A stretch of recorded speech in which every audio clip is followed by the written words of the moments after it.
Hello guys, this is Simon from writtenlegaleNglish.com. I hope you all had a fantastic week and I hope you saw the video that I put out on Tuesday. If you didn't, pause this video, click on the link below or above this video, go check out that video and find out what the text was that I asked you to have a look at and listen to my introduction about why that text was so important. If you saw that video or if you just watched that video, then unpause the video now and let's get started. Okay, so this week's text was really important because this text came from this study that you can see behind me, Legalese versus Plain English, an empirical study of persuasion and credibility in appellate brief writing done by Benson and Kessler. Now, this was a hugely important study. It was the first time that people were asked to think about a legalese form of writing and then the plain English equivalent and then react to that, but not just normal people. No, this study asked legal professionals what they thought of legalese writing and the plain English translation, and the conclusions that came from this study were vital. Okay, so this is the text that I asked you to have a look at, taken straight from the study.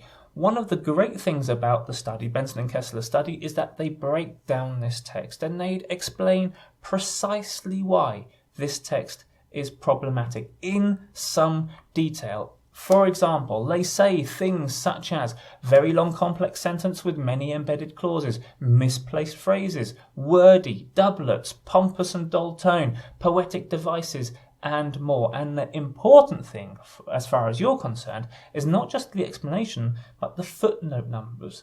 Because all of those footnote numbers refer to other plain English doctrine writers and other pieces of doctrine that explain this in more detail. And the point that I'm trying to make here is that it's not just one study that says that there's lots of things wrong with this text, that lots of people are saying that there's something wrong with this text, and that already, I think by the late 1980s, when that study was done, there was already a body of studies, a body of doctrine that was saying something's not right with legal English. So the footnotes are a fantastic place to start in order to find out more about plain English. And that's exactly what I did when I began my journey 5 or 6 or even 7 years ago, trying to understand what the problem was. And these footnotes were key to giving me the background and to giving me the support I needed when I work with my lawyers, explaining to them why they need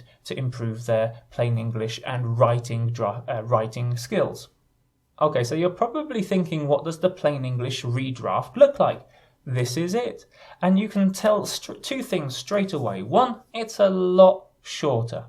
Secondly, you can see sentence structure, that is made up of 2 sentences. That one huge long sentence has been reduced into 2 much shorter sentences. And of course, because they're shorter, the assumption has to be that there was lots of information in the original text which simply didn't need to be there, which is a very well established bad habit of legal, not just legal, business writing, general writing as well, where you're putting in lots of information that you really don't need to communicate your message. So let's look through that text. The trial judge made a mistake by instructing the jury to affirm or deny a single question which contained more than one essential element of the crime. By joining all of the major elements, the court denied the defendant his due process right to be acquitted if found innocent of any one of the elements. To read, it's easier. The content is still advanced, which goes to show that you can use complex vocabulary, you can discuss complex ideas effectively within simple sentence structures, and that's part of the skill of a plain English redraft. Many people think that plain English is easy. It's not. It takes a lot of skill, a lot of experience to take a complex text, strip it down to its main message, put it into a simple sentence structure, but yet still present complex ideas. So there's lots that we can learn from this redraft. seeing before and afters is always valuable from the point of view of seeing how other people have done it, how other experts have done it. And of course, that helps to influence us. But the other important thing I want to talk about in this video is the conclusion. Because, let me just click on the screen, because the conclusion tells us about how the legal professionals who were asked to look at those two texts reacted to those two texts. And I just want to point out a couple of things. If you pick this up in the middle of the text where it says, lawyers who write in legalese are likely to have their work judged as unpersuasive and substantially weak. Just think about that for a second. If you write using legalese, you might think, okay, I'm using lots of big, strong legal words. My writing is going to be stronger. It's going to be better. I'm going to persuade more people. This study found exactly the opposite. And if we continue, perhaps even more worrisome for these lawyers personally is the finding that their own professional credentials may be judged less credible. To put that in a different way, if you write using this horrible legalese style, putting in lots of information, making it horrible to read, the reader will think that you are less credible, less educated, less of an expert in your field. But if you write in a plainer, simpler, more approachable way, then you are seen as having more expertise, being much more of a professional as a lawyer in general, and writing more persuasively. And that's why this study was so fundamental. It didn't just say, this is the old way of doing it, this is the new way of doing it, the new way is better. What this study said was, okay, so there's the old way, there's the new way, but legal professionals prefer the new way. And there are a number of advantages to the new way. This is groundbreaking. Now, the other great thing is there have been repeat studies which have also shown the same thing.